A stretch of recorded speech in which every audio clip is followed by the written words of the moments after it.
Здравейте, приятели! Една стара рецепта за хубава трошия за сезона, който наближава.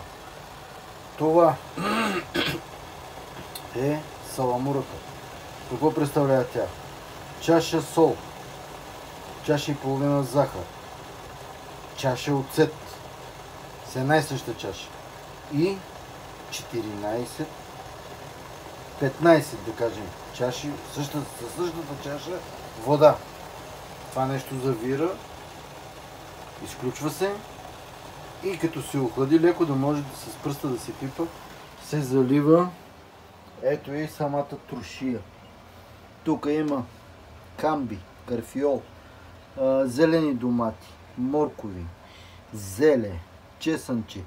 Отгоре виждате кирвис. Всичко каквото си пожелаете.